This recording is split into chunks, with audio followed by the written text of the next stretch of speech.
So if you have your Bibles, turn them on or open them up. John chapter 18. We're going to start at verse 1.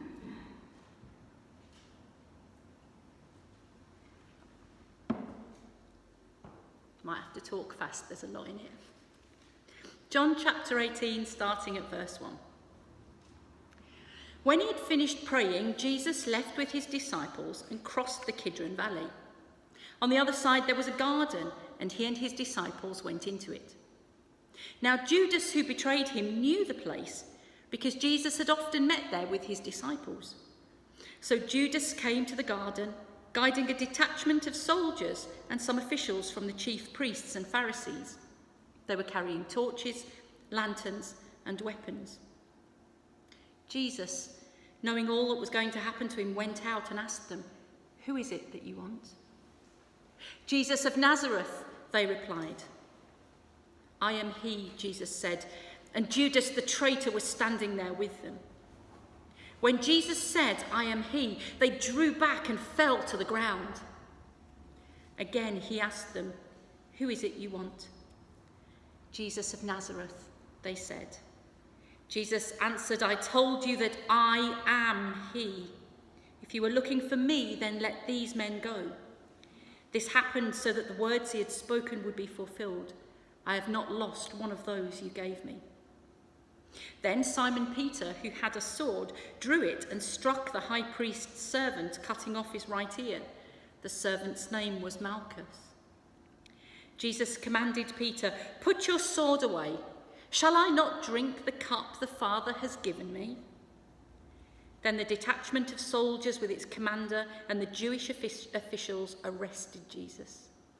They bound him and brought him first to Annas, who was the father-in-law of Caiaphas, the high priest that year. Caiaphas was the one who had advised the Jewish leaders that it would be good if one man died for the people. Simon Peter and another disciple were following Jesus. Because this disciple was known to the high priest, he went with Jesus into the high priest's courtyard. But Peter had to wait outside at the door. The other disciple, who was known to the high priest, came back, spoke to the servant girl on duty there, and brought Peter in. "You aren't one of this man's disciples too, are you?" she asked Peter. He replied, "I am not." It was cold, and the servants and officials stood around a fire they had made to keep warm. Peter also was standing with them, warming himself. Meanwhile, the high priest questioned Jesus about his disciples and his teaching. "I have spoken openly to the world," Jesus replied. "I always taught in synagogues or at the temple where all the Jews come together. I said nothing in secret. Why question me? Ask those who heard me. Surely they know what I said." When Jesus said this, one of the officials nearby slapped him in the face. "Is this the way you answer the high priest?" he demanded. "If I said something wrong," Jesus replied, "testify as to what is wrong. But if I spoke the truth, why did you strike me?" Then Annas sent him bound to Caiaphas, the high priest. Meanwhile, Simon Peter was still standing there warming himself, so they asked him, "You aren't one of his disciples too, are you?" He denied it, saying, "I am not." One of the high priest's servants, a relative of the man whose ear Peter had cut off, challenged him. "Didn't I see you with him in the garden?" Again, Peter denied it, and at that moment, a rooster began to crow. Crumbs, it's a tough passage, isn't it? And for me, it really is such a tough passage. I can feel myself getting emotional as I read it. As you all know by now, Peter is a bit of a hero of the faith for me. And this really isn't his finest moment. Actually, it's probably about as far from a fine moment as you can possibly get. But this is the day that Peter will learn how wrong he has got everything. Peter will learn that he can't steer Jesus to do what he wants. and he will face his darkest night of the soul. His whole faith will be challenged. It's a really hard read, and John makes it deliberately so. John pulls no punches. And as I read it, it's almost like someone watching things unfold on the stage, as it were. Even now, 20 however many years in of reading this stuff, I still, as I read this, I want to scream and shout at Peter and the disciples and at Judas, and sometimes even at Jesus. What are you doing? What are you doing? And so I come openly to you now saying this has been such an emotional read for me, such a difficult sermon to write. Because even now, even knowing what will happen, even knowing what comes next, I still know in my heart of hearts that when things in my life go so wrong, when everything seems as dark as it can get, when it feels like God is doing nothing, just standing there passively allowing things to happen, then just like Peter, my first response is to fight. My second response is to flee, to run away from God. The other thing that makes this reading so hard for us is we have to remember that we stand the other side of the cross. We are resurrection people, hallelujah. We know how the story ends. We know that this had to happen. But even so, the dramatic scenes and the events that we read about today are still hard to read and will become even more difficult next week. And yet John makes it very clear to us. He leaves us in no doubt, which is one of the reasons I chose John's gospel telling of this event, because actually this evening, these events, Jesus' arrest, is in all four of the gospels. All four gospel writers tell us what happened that night. But John, I think, more than any of the others, makes it so clear that nothing that is happening in our passage today is outside of God's control or outside of his plan.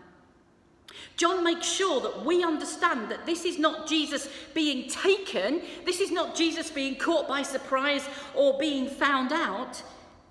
This is Jesus giving himself.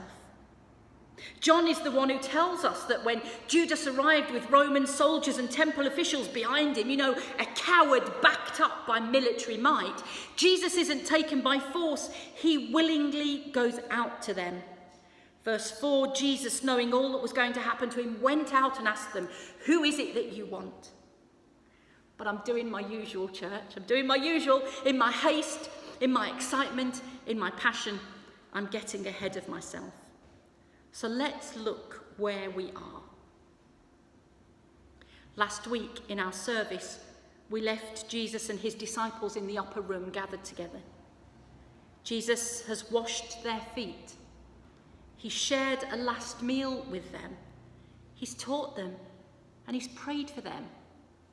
And now they've gone to a place where they usually go. The other Gospels name it as Gethsemane, an olive grove. The passage says there, doesn't it, in verse 2, Judas knew exactly where to bring Jesus because Jesus had often gone there with his disciples. So again, we see our theme of usual setting, extraordinary event. Jesus is not hiding away. This is not Jesus retreating. This is Jesus going with his disciples to the place where they often go. And as I read that, I wondered, has the penny dropped yet for the rest of them? Has the penny dropped yet for the disciples that this night is different? That something is going to happen? And then into the peace of the garden comes Judas, accompanied by Roman soldiers and temple officials. Judas, brave now, he's surrounded by the might of Rome and of the temple. The official representatives of Caesar and the official representatives of God. And you get the impression of a mob coming into the darkness of the night, carrying torches, lanterns and weapons. I almost imagine them in my head, with pitchfork and lantern kind of brigade coming. to challenge Jesus, and all of a sudden, it's like it's happening right here, right now. Everything that the disciples have been waiting for, everything that Israel has been waiting for, it's happening now. And the tension is palpable. And John gives us this wonderful little vignette. You know, Jesus, the light of the world, standing there in the darkness of the night, facing all the darkness that the world will throw at him. And he stands before the assembled mob and he asks them, "Who are you looking for?"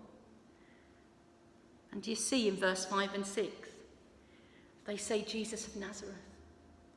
And Jesus replies, "I am he." Actually, do you remember last week when we talked about this last week? Remember what we said about the English translation? Jesus said, "Ego eimi," I am. But that makes no grammatical sense in English, does it?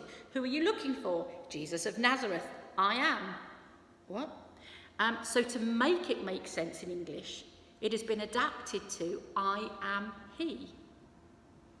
But John makes it clear that Jesus is saying more than, "Yep, it's me, I'm the one you're looking for." John makes sure we understand what Jesus is saying. Look what happens, verse 6. When Jesus said, "I am he," they drew back and they fell to the ground. It's like the presence and the power of God was so strong that they had no choice. They were physically thrown or fell to the ground. They could not stand in the presence of God, and God stood before them and said, "I am." And they could not stand in his presence. And Peter, poor, brave, stupid Peter, who was the first to recognise right back in Caesarea Philippi that Jesus was the Messiah, the Holy One of God. Peter, who declared earlier this evening that no matter what happens, he will give up his life for his Messiah. Peter will fight to the death for his Messiah, because Jesus is the Holy One of God. Jesus is going to come in now and overturn all of Rome. And he is going to shake up the temple and the religious leaders. And he is going to restore the fortunes of God's chosen people, Israel. And he's going to do it right here and right now. And Peter is going to be right by his side when he does. And poor, brave, stupid Peter pulls out his sword to start fighting. I mean, the man's a fisherman, for heaven's sake. He's waving this sword around, trying to be brave, trying to fight, and all he manages to do is cut off the ear of a man called Malchus, the servant of the high priest. But something isn't right. Jesus isn't fighting. Jesus isn't overturning things like he did in the temple. Jesus isn't raging against the mob. And then Peter gets Jesus' disapproval. Peter's got it wrong. And it really is Caesarea Philippi all over again. Do you remember that day? Do you remember that passage? You know, after Jesus commended Peter for his God-given revelation that Jesus was the Messiah, Son of the living God, he told him then that the Messiah would suffer and die for the people. And Peter was outraged. And he said, "Never, Lord, this will never happen to you." And Jesus went from, "Oh, you are Peter, and on this rock I will build my church, and the gates of hell will not overcome it," to "Get behind me, Satan." From hero to zero in one conversation. And it's happening again right here. Peter comes out fighting for his Messiah, swinging his sword around for the one he believes in, the one he trusts in, but he hasn't realised yet what kind of Messiah Jesus is. And instead of Peter and Jesus valiantly fighting side by side, Jesus does nothing. And instead he shouts at Peter to put his sword away. And he does nothing. And he allows the soldiers to arrest him. Can you imagine the terror and the confusion and the noise and the mess. And Judas, one of their closest friends, Judas, who had eaten with them that night, who had been there, and Jesus had washed his feet. Judas, he was with the soldiers. He was the one bringing the mob. Well, in that case, then surely Jesus must have told him to. Surely Jesus had engineered this and had got Judas to bring these people so he could show them. Finally, this was when Jesus was going to show them who they were up against. But Jesus did nothing. Jesus allowed them to tie him up and to take him away. And so Peter followed at a distance to see what was going to happen now, because surely Jesus was going to do something. I'm a bit biased, but I do think we come down so hard on Peter. Yes, he got it wrong. Yes, he got Jesus wrong. Yes, he misunderstood. But how many of us, when faced with those impossible situations, when the worst thing that could happen actually happens, how many of us react in exactly the same way as Peter did? In fact, I went back and I reflected on this, and I could map the occasions in my life. You know, you get that awful news, you get that terrible news, and we start off, our faith is strong, and we come out fighting. On behalf of Jesus, I start swinging my sword round. Jesus will fix this, just you wait and see. My God is going to use this moment, this situation, to reveal his glory. You'll see. And then he doesn't. And the diagnosis is terminal, and the healing doesn't come. And the terrorists still invade the city, and your home is bombed and your son is killed. And the prices still go up and up and up, and you get deeper and deeper and deeper into debt, and life feels like a living hell. And then we stand there, puzzled, shocked, shaken to our core. Why isn't Jesus doing anything? Where is the God who promised to be with us always? Has he gone missing? Does he not know what we're going through? Can he not see? Why doesn't he do anything? And too often, like Peter, we try and take matters into our own hands. We turn to violence. Our world turns to violence.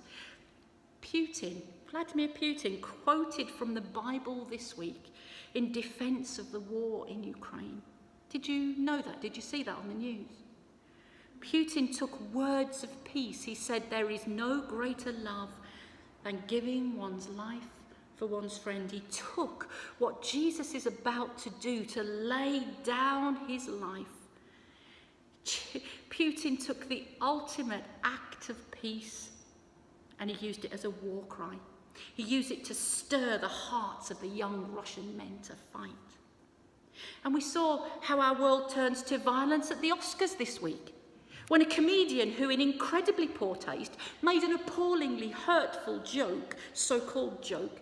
I mean, to defend his wife's honour, Will Smith got on the stage and slapped him.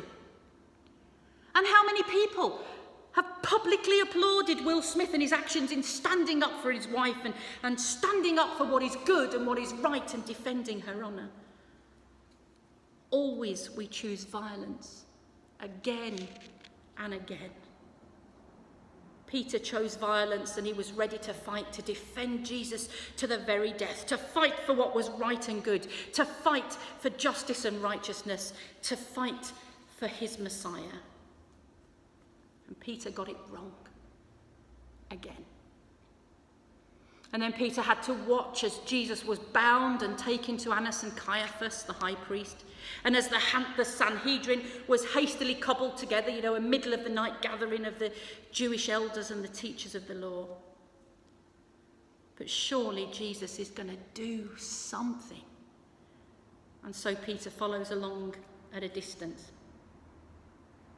And then we have, in our reading, we've got the stuff happening at the same time. It's like John gives it us in split screen. First the one setting, then the other, then back to the first setting.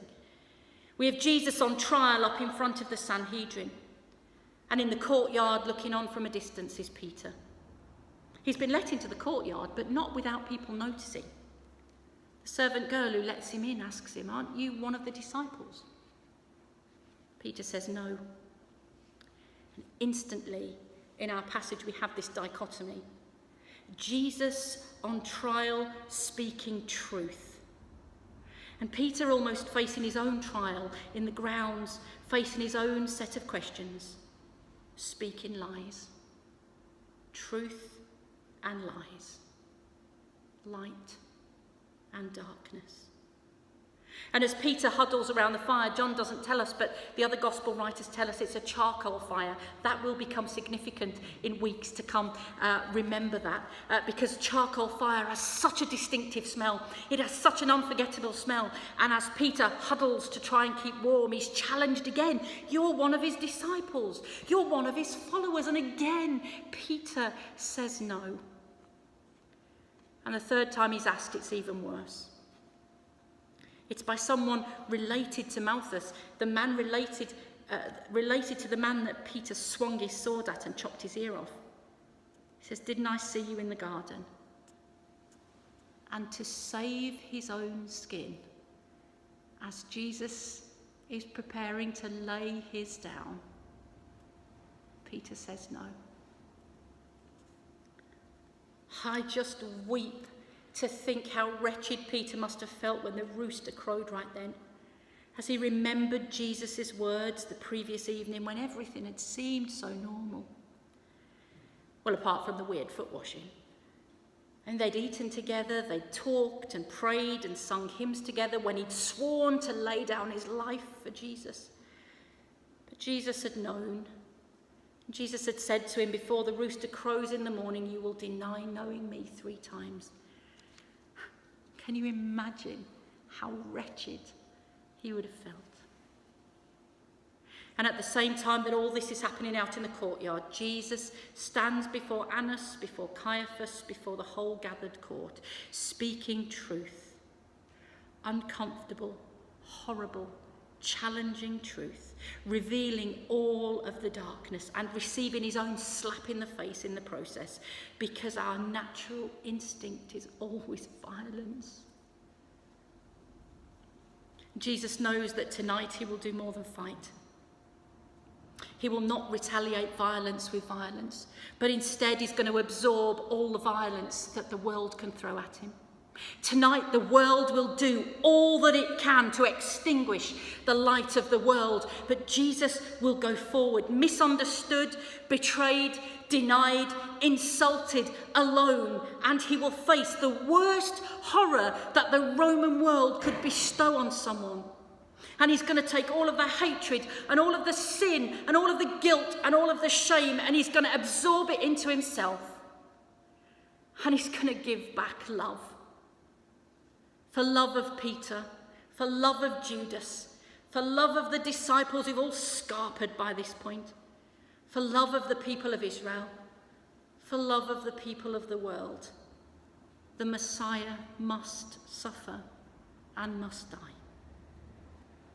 And we remember again the opening words of John's Gospel. In the beginning was the Word, and the Word was with God, and the Word was God. He was with God in the beginning. Through him all things were made. Without him nothing was made that has been made. In him was life, and that life was the light of all mankind. The light shines in the darkness, and the darkness has not overcome it. Tonight, the forces of darkness will do everything possible to overcome the light, to extinguish it, to snuff it out. But the darkness will not overcome it. Shall we pray, church?